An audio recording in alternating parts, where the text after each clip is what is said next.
में एक बार फिर 4 लाख से नीचे नए कोरोना मामले दर्ज किए गए हैं। पिछले 24 घंटे में देश में कोरोना के 3,66,499 नए मामले सामने आए हैं। वहीं इस महामारी के कारण 3,748 मरीजों की जान चली गई। कोरोना संकट के बीच दिल्ली से राहत भरी खबर आई है। बीते 24 घंटे में दिल्ली में 13,336 लोग कोरोना पॉजिटिव पाए गए हैं। देश की राजधानी दिल्ली में कोरोना की दूसरी लहर की वजह से तबाही जारी है।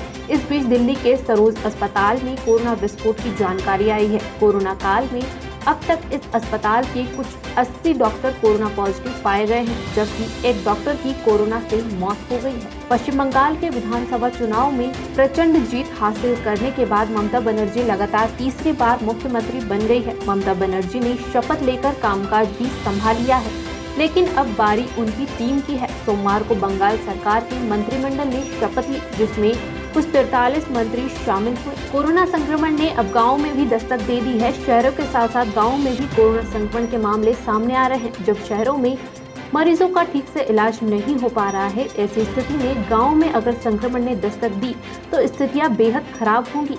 हरियाणा के टिटोली गांव में कोरोना की स्थिति बेहद खराब हो गई है। बीते 10 दिनों में कोरोना से 40 लोगों की मौत हो चुकी है। कोविन पोर्टल में नया बदलाव, अब कोविशील्ड या कोवैक्सीन में से चुनने का विकल्प। वैक्सीनेशन के समय OTP बताना होगा।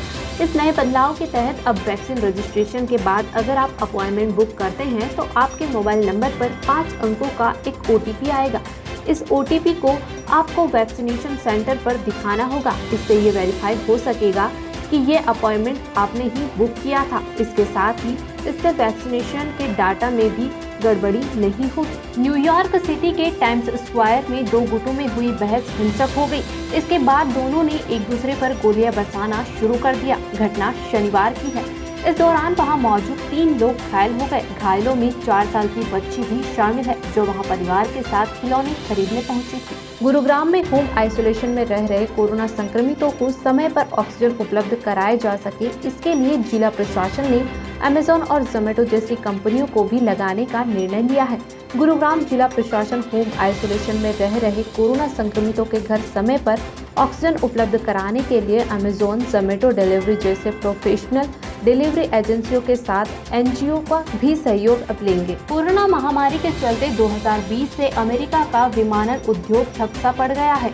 अब जब हालात सुधरने लगे तो एयरलाइंस कंपनियों ने अपने पायलटों को वापस बुलाना शुरू किया है। वे अब आश्चर्य में पड़ गए हैं जब अनुभवी पायलट भी गलतियां करने लगे, वो भी ऐसी गलतियां जो उन्होंने पहले नहीं की। इस स्थिति को गंभीर मानकर अब उनकी ट्रेनिंग दोबारा कराई जा रही है, ताकि किसी तरह की बड़ी दुर्घटना न हो। अफगानिस्तान की राजधानी काबुल के पश्चिमी इलाके में हुए एक के बाद एक 3 बम धमाके में मरने वालों की संख्या बढ़कर 55 हो गई है, जबकि 150 से ज्यादा लोग घायल हुए हैं। अफगानिस्तान के राष्ट्रपति अशरफ ने इस हमले का आरोप तालिबान पर लगाया है। तालिबान के प्रवक्ता जबीहुल्लाह मुजाहिद ने हमले में तालिबान का हाथ होने से इनकार किया और घटना की निंदा की है। सिंगापुर में भारत की सहायता के नाम पर फ्रॉड के मामले सामने आ रहे हैं। पुलिस फोर्स ने शुक्रवार को बताया कि एक नए तरह की धोखाधड़ी सामने आई है, जिसमें कुछ लोग व्हाट्सएप अकाउंट हैक कर उनका इस्तेमाल कर रहे हैं। पुलिस ने कहा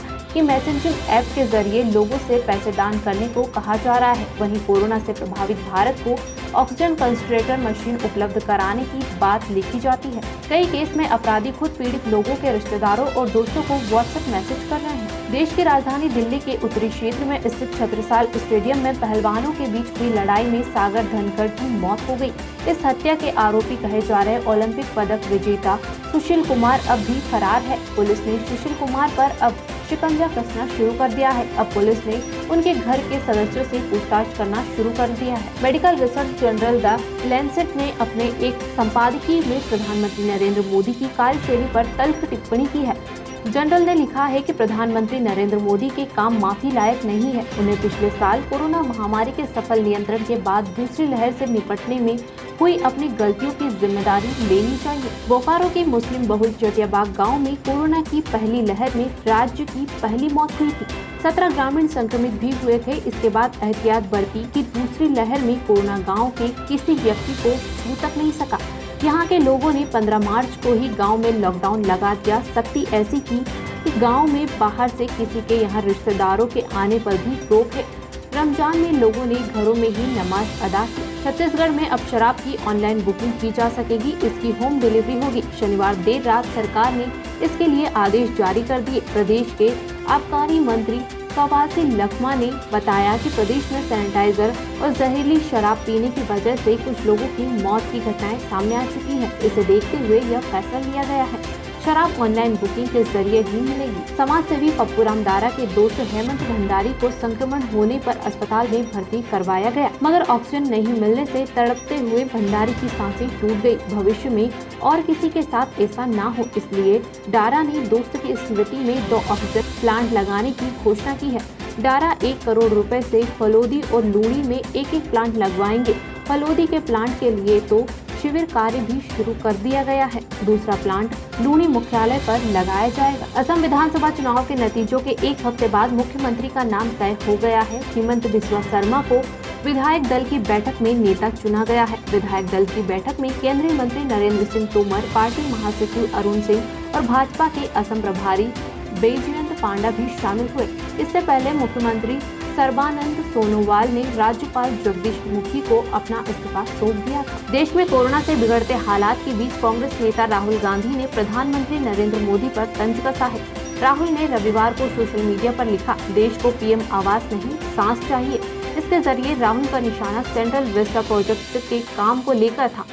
इस प्रोजेक्ट के तहत प्रधानमंत्री के नए आवास का काम भी चल रहा है। राजस्थान में पहली बार जितने नए केस आए हैं, उनसे ज्यादा संख्या रिकवर होने वाले मरीजों की रही, लेकिन सरकार अभी ढिलाई के मूड में नहीं है। राजस्थान सरकार ने 24 मई तक सख्त लॉकडाउन का ऐलान किया है। सोमवार सुबह 5 बजे से 24 मई तक सख्त लॉकडाउन लागू रहेगा। इमरजेंसी को छोड़ बसों समेत पब्लिक और प्राइवेट ट्रांसपोर्ट पर रोक लगा दी गई है। बिना वजह घरों से बाहर निकलने वालों को पुलिस सीधे क्वारंटाइन करेगी। अलवर के अलावड़ा के पास चोमा गांव में खड़े ट्रक में आग लग गई। ट्रक के अंदर खेल रहे 4 बच्चे जिंदा जल गए। गंभीर हालत में उन्हें हॉस्पिटल ले जाया गया। जब तक 3 की जान जा चुकी थी, चौथे की हालत गंभीर थी। उसने रविवार सुबह उपचार के दौरान दम तोड़ दिया। घटना शनिवार देर शाम की है। एक ही परिवार के 4 बच्चों की मौत के सदमे में उनके माता पिता सहित परिवार के अन्य लोग बेहोश की हालत में हैं। जान गंवाने वालों में 2 सगे भाई हैं। कोरोना की चेन तोड़ने के लिए राज्य सरकार ने प्रदेश में 10 से 24 मई तक सख्त लॉकडाउन लगाया है। वहीं पाली के टेगोर नगर कच्ची बस्ती के लोगों ने कोरोना की चेन तोड़ने और बाहरी व्यक्तियों का बस्ती में प्रवेश रोकने के लिए 8 मई से ही खुद के स्तर पर लॉकडाउन लगा दिया है। बस्ती में बाहरी व्यक्तियों का प्रवेश न हो, इसलिए मुख्य गली को बल्लियों से बंद कर दिया, जहां लिखा गया है कि हमारे मोहल्ले में लॉकडाउन है। इंदौर शहर में स्वच्छ पानी की समस्या को दूर करने को लेकर पिछले दिनों शहर में नगर निगम द्वारा अमृत योजना के तहत 28 पानी की टंकियों का निर्माण किया गया था, जिसका लाभ अब गर्मियों में देखने को मिल रहा है। 3 वर्षों के आंकड़ों के अनुसार इस वर्ष नगर निगम द्वारा संचालित पानी के टैंकरों में कमी आई है।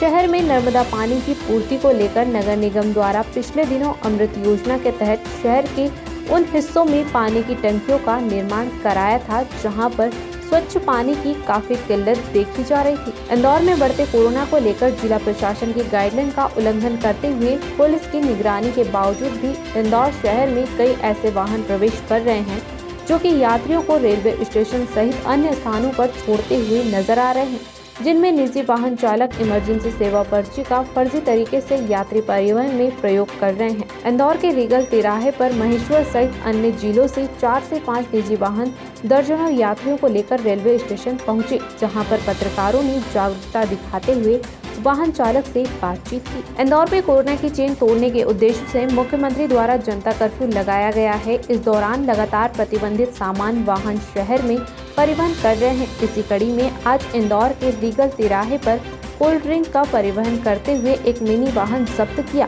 इस वाहन में कोल्ड ड्रिंक, कीटनाशक और अन्य सामग्री भरी हुई थी। माल जब्त करके चालानी कार्यवाही की गई। कोरोना वायरस महामारी के चलते पूरा भारत देश चिंताजनक स्थिति में है। उसी को लेकर मध्य प्रदेश सरकार द्वारा जिला प्रशासन को निर्देश देकर संपूर्ण लॉकडाउन का आदेश जारी किया गया। उज्जैन जिला कलेक्टर आशीष सिंह और पुलिस कप्तान सत्येंद्र कुमार शुक्ला के निर्देशन पर जिला प्रशासन और पुलिस प्रशासन लॉकडाउन नियम का पालन कराने को लेकर सड़क पर दिखाई दे रहे हैं। इंदौर के अन्नपूर्णा थाना क्षेत्र में रणजीत हनुमान रोड स्थित एक निजी अस्पताल में रविवार रात कोरोना पीड़ित मरीज की मौत हो गई। मौत के बाद आक्रोशित परिजनों ने अस्पताल परिसर में डॉक्टरों से लड़ाई की और विवाद के बाद अस्पताल में तोड़फोड़ कर दी। सूचना मिलते ही अन्नपूर्णा पुलिस बल और CSP DPS परिहार मौके पर पहुंचे और तोड़फोड़ कर रहे 3 लोगों को हिरासत में लिया। नलखेड़ा मध्य प्रदेश लेखन संघ, अजास तथा सजाक्स जिला संगठन और अखिल भारतीय श्री बलाई महासंघ के तत्वाधान में मदर्स डे के उपलक्ष्य में स्नेह भरा कार्यक्रम आयोजित किया गया। सर्वप्रथम मां के चरणों की पूजा की गई और दुनिया भर की माताओं के लिए ईश्वर से लंबी उम्र की दुआ की गई। उज्जैन प्रभारी मंत्री मोहन यादव, युवा सांसद अनिल फिरोजिया तराना स्थित टेस्ट हाउस पहुंचे, जहां प्रशासनिक अधिकारियों से बैठक ली। माकडोल में कोविड सेंटर को लेकर चर्चा की तथा व्यवस्थाओं को लेकर सांसद अनिल फिरोजिया ने मीडिया से चर्चा की और बताया कि तराना में ऑक्सीजन की बिल्कुल भी कमी नहीं है। इस बात को लेकर लगातार दौरे किए जा रहे हैं। टीम इंडिया शीर्ष खिलाड़ियों के बिना जुलाई में श्रीलंका का दौरा करेगी। कप्तान विराट कोहली और उप कप्तान रोहित शर्मा जैसे खिलाड़ी इस दौरे का हिस्सा नहीं होंगे, क्योंकि वे इस समय इंग्लैंड के खिलाफ 5 मैचों की टेस्ट सीरीज की तैयारी कर रहे होंगे। BCCI अध्यक्ष सौरव गांगुली के मुताबिक टीम इंडिया श्रीलंका में वनडे और T20 सीरीज खेलेंगी। देश में कोरोना की दूसरी लहर खतरनाक होती जा रही है। बीते दिन 4,03,626 लोगों में कोरोना की पुष्टि हुई। यह लगातार चौथा दिन था जब 24 घंटे में 4 लाख से ज्यादा केस आए हैं। नए संक्रमितों के साथ मौतों का बढ़ता आंकड़ा भी चिंता का विषय बनता जा रहा है। शनिवार को देश में 4,091 लोगों की कोरोना की वजह से जान गई। हालांकि राहत की बात रही कि पिछले 24 घंटे में 3,86,207 लोगों ने कोरोना को मात दी। यह एक दिन में ठीक होने वालों का सबसे बड़ा आंकड़ा है। लॉकडाउन में भी शराब माफियाओं के हौसले बुलंद है। इन्हें किसी का डर नहीं है और सुबह से शाम तक अवैध रूप से शराब का परिवहन कर रहे हैं। उज्जैन देवास रोड नरवर थाना क्षेत्र HP पेट्रोल पंप के समीप शराब माफियाओं का 2 व्हीलर पर 4 पेटी अवैध शराब के साथ एक्सीडेंट हुआ। मौके पर गाड़ी चालक गंभीर रूप से घायल हो गया। वक्त पर पहुंची डायल 100 एवं 108 एम्बुलेंस की मदद से दोनों घायलों को अस्पताल पहुंचाया गया। उत्तर प्रदेश के मुख्यमंत्री योगी आदित्यनाथ शनिवार को मुरादाबाद दौरे पर प्रोटोकॉल तोड़कर तय कार्यक्रम से अलग जनता के बीच पहुंच गए और आम जनता का हालचाल जाना। CM योगी शनिवार को कोविड संक्रमण के प्रशासनिक उपायों की जानकारी और समीक्षा करने मुरादाबाद और बरेली के दौरे पर थे। ड्यूटी और मां का फर्ज साथ साथ अदा कर रही एक मां, बेटे के लीवर में इन्फेक्शन के बाद हेड कांस्टेबल ने 6 महीने की छुट्टी ली। कोरोना काल में फर्ज के लिए बेटे को पति के भरोसे छोड़ फील्ड में उतर गई। आम जन की सुविधा हेतु शासन द्वारा घोषित जनता कर्फ्यू का उल्लंघन करते हुए पाए गए नगरीय क्षेत्र बड़ौद में दुकानदारों के खिलाफ चालानी कार्यवाही की जा रही है व FIR दर्ज करवाई गई, जिसमें 5,000 रुपए चालान के रूप में वसूल किए गए एवं धारा 188 के अंतर्गत प्रकरण दर्ज किए गए। भारत में कोरोना वायरस की दूसरी लहर से महाराष्ट्र सबसे अधिक प्रभावित हुआ है। देश भर में जारी कोरोना वायरस के खतरनाक प्रकोप के बीच प्रधानमंत्री नरेंद्र मोदी ने शनिवार को महाराष्ट्र के मुख्यमंत्री उद्धव ठाकरे से बात कर राज्य में कोविड-19 की वर्तमान स्थिति पर चर्चा की। पिछले कुछ दिनों से प्रधानमंत्री हर दिन राज्यों में मुख्यमंत्रियों से बात कर वहां की कोविड-19 की स्थिति का जायजा ले रहे हैं। राजधानी दिल्ली में कोरोना संक्रमण की रफ्तार के साथ ही रेमडेसिविर की डिमांड भी बढ़ी हुई है। इस इंजेक्शन को खरीदने के लिए लोग बड़ी कीमत चुका रहे हैं, तो वहीं दवा माफिया नकली इंजेक्शन बेचकर लोगों को लूट रहे हैं। ऐसे ही एक मामले का खुलासा करते हुए दिल्ली पुलिस ने 2 शातिरों को गिरफ्तार किया है, जिनके पास से 15 नकली रेमडेसिविर इंजेक्शन बरामद किए गए। पाकिस्तान के विदेश मंत्री शाह महमूद कुरैशी ने जम्मू कश्मीर से आर्टिकल 370 हटाए जाने को लेकर एक बड़ा बयान दिया है। पाकिस्तान के न्यूज चैनल समा टीवी को दिए इंटरव्यू में महमूद कुरैशी ने आर्टिकल 370 को भारत का आंतरिक मामला माना है। अभी तक पाकिस्तान आर्टिकल 370 हटाए जाने का विरोध करता था, लेकिन आर्टिकल 370 हटने के 21 महीने बाद महमूद कुरैशी ने सार्वजनिक तौर पर इसे भारत का आंतरिक मसला बताया। दिल्ली में लॉकडाउन 1 हफ्ते के लिए बढ़ा दिया गया है। दिल्ली के मुख्यमंत्री अरविंद केजरीवाल ने रविवार को बताया कि 17 मई की सुबह तक लॉकडाउन लागू रहेगा और इस बार इसमें और ज्यादा सख्ती बरती जाएगी। उन्होंने कहा कि अगले 1 हफ्ते तक मेट्रो सेवाएं भी बंद रहेगी। उन्होंने कहा कि कोरोना के केस कम हुए हैं, लेकिन अभी ढिलाई नहीं बरती जा सकती। जान है तो जहान है। केंद्र सरकार ने पश्चिम बंगाल के किसानों को PM किसान योजना का फायदा देने की तैयारी शुरू कर दी है। केंद्रीय कृषि मंत्रालय के सूत्रों के मुताबिक इस योजना के लिए योग्य किसानों की पहचान हो गई है। और उनके बैंक अकाउंट्स में पैसे ट्रांसफर करने से संबंधित मंजूरी भी ली जा रही है।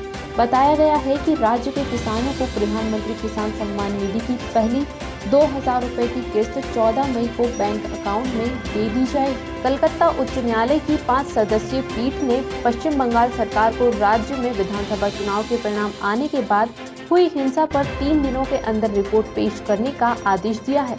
बंगाल में विधानसभा चुनाव के परिणाम आने के बाद भड़की हिंसा में कम से कम 16 लोगों की मौत होने की रिपोर्ट है। कोरोना वायरस की वजह से देश के कई राज्यों में इन दिनों लॉकडाउन चल रहा है। लोगों को अपने रोजमर्रा के कामकाज में काफी मुश्किलों का सामना करना पड़ रहा है। कहीं जाने के लिए ई-पास बनवाना पड़ रहा है। यहाँ तक कि दुकानें भी बस कुछ घंटों के लिए खुलती है। ऐसे में जिनके घरों में शादी या फंक्शन है, उन्हें तो बहुत परेशानी हो रही है। काफी लोगों ने शादियां टाल दी है। वहीं कुछ लोग लॉकडाउन में छिपकर कम मेहमानों के बीच शादियां कर रहे हैं। ऐसे में सोशल मीडिया पर एक वीडियो वायरल हो रहा है, जिसे देखकर कोई भी अपनी हंसी को रोक नहीं पाएगा। ये वीडियो एक बारात का है, जिसमें दूल्हा बैंड बाजे और बारातियों के साथ बाजरे के खेत के अंदर से अपनी बारात लेकर जा रहा है। बिहार में कोरोना के बढ़ते मामलों के बीच सारण से बीजेपी सांसद राजीव प्रताप रूडी के दफ्तर में भूल भांक रही एम्बुलेंस का मामला गर्मा गया है। पूर्व सांसद पप्पू यादव ने जब इसको लेकर सवाल उठाया तो रूडी बुरी तरह भड़के और उन्हें ड्राइवर लाकर सारी एम्बुलेंस चलवाने की चुनौती दे डाली। पप्पू यादव ने भी कहा कि चुनौती कबूल है। उन्होंने ट्विटर कर कहा, सम्मान के साथ चुनौती स्वीकार है। भारतीय विदेश मंत्री एस जयशंकर ने संयुक्त राष्ट्र सुरक्षा परिषद की उस बैठक का बहिष्कार कर दिया जिसकी अध्यक्षता चीन कर रहा था। चीन के विदेश मंत्री वांग यी की अध्यक्षता में बहुपक्षीयता पर मंत्री स्तर पर चर्चा होनी थी, जिसमें भारत का प्रतिनिधित्व विदेश सचिव हर्ष श्रृंखला ने किया। पिछले साल पूर्वी लद्दाख में वास्तविक नियंत्रण रेखा के पास भारतीय सेना पर हुए हिंसक हमले के बाद चीन को कड़ा संदेश दिया गया है। दिल्ली के मुख्यमंत्री अरविंद केजरीवाल ने प्रेस कॉन्फ्रेंस कर जानकारी दी है कि अगले 3 महीनों में ही दिल्ली में रहने वाले 18 से अधिक उम्र के सभी लोगों का वैक्सीनेशन कराया जा सकता है, लेकिन इसके लिए केंद्र सरकार से मदद चाहिए। आंध्र प्रदेश के कडप्पा जिले में बड़ा हादसा हो गया। यहाँ पत्थर तोड़ने वाले विस्फोटक सामग्री में धमाका होने से कम 5 मजदूरों की मौके पर ही मौत हो गई। अभी मलबे के नीचे कई लोगों के फंसे होने की आशंका है। यह घटना सुबह करीब 10 बजे कला सापड़ो ब्लॉक के मामिलपल्ले गाँव में हुई। बता दें कि सभी पीड़ित खदान में काम करने वाले मजदूर हैं। बेकाबू कोरोना की रफ्तार को रोकने के लिए कई राज्यों में लॉकडाउन और कर्फ्यू लगाया जा चुका है। कोरोना मरीजों की बढ़ती संख्या को देखते हुए मिजोरम सरकार ने 10 मई सुबह 4 बजे से 7 दिन पूर्ण लॉकडाउन लागू करने की घोषणा की। भारतीय हॉकी टीम के पूर्व सदस्य और मॉस्को ओलंपिक 1980 के स्वर्ण पदक विजेता रविंदर पाल सिंह ने करीब 2 सप्ताह कोरोना संक्रमण से जूझने के बाद शनिवार को सुबह लखनऊ में अंतिम सांस ली। वह 60 वर्ष के थे। रविंदर को 24 अप्रैल को विवेकानंद अस्पताल में भर्ती कराया गया था। पारिवारिक सूत्रों के अनुसार वह कोरोना संक्रमण से उबर चुके थे और टेस्ट नेगेटिव आने के बाद कोरोना वार्ड से बाहर थे। शुक्रवार को उनकी हालत अचानक बिगड़ी और उन्हें वेंटिलेटर पर रखना पड़ा। खेल मंत्री किरेन रिजिजू ने उनके निधन पर शोक व्यक्त किया। भारतीय क्रिकेट बोर्ड बीसीसीआई के अध्यक्ष सौरभ गांगुली और सचिव जय शाह साउथहैम्पटन में 18 जून से खेले जाने वाले विश्व टेस्ट चैंपियनशिप के फाइनल के लिए इंग्लैंड जा सकते हैं। बीसीसीआई के एक सूत्र ने शनिवार को पीटीआई भाषा से कहा कि अभी की योजना के अनुसार बोर्ड अध्यक्ष और सचिव दोनों के WTC फाइनल के लिए साउथहैम्पटन में मौजूद रहेंगे। उन्होंने कहा कि अभी की योजना के मुताबिक गांगुली और शाह दोनों ही विश्व टेस्ट चैंपियनशिप के फाइनल के दौरान वहां मौजूद रहेंगे। कंगना रनौत पॉजिटिव है। कुछ ही दिन पहले उनके ट्विटर अकाउंट को भी सस्पेंड कर दिया गया है। फिर उन्होंने इंस्टाग्राम पर अपनी बात रखनी शुरू की। कोरोना पॉजिटिव होने की पोस्ट भी यही शेयर की थी, लेकिन इंस्टाग्राम ने वह पोस्ट डिलीट कर दी। वजह खुद कंगना को भी नहीं पता, लेकिन उन्होंने इसे कोविड फैन क्लब की कारस्तानी बताया है। प्रीति जिंटा द्वारा अमेरिकी सास संग फोटो शेयर करने पर यूजर ने उड़ाया मजाक। उन्होंने जवाब दिया। अभिनेत्री और उद्यमी प्रीति जिंटा द्वारा मदर्स डे पर अपनी अमेरिकी सास को समर्पित एक पोस्ट शेयर करने के बाद एक इंस्टाग्राम यूजर ने उनका मजाक उड़ाया। यूजर ने लिखा, यह प्रसिद्धि की वजह से है, इस दर्जे पर कोई भी सास स्पॉइल ही करेगी। प्रीति जिंटा ने लिखा, परिवार में प्रसिद्धि नहीं चलती, प्यार और सम्मान चलता है।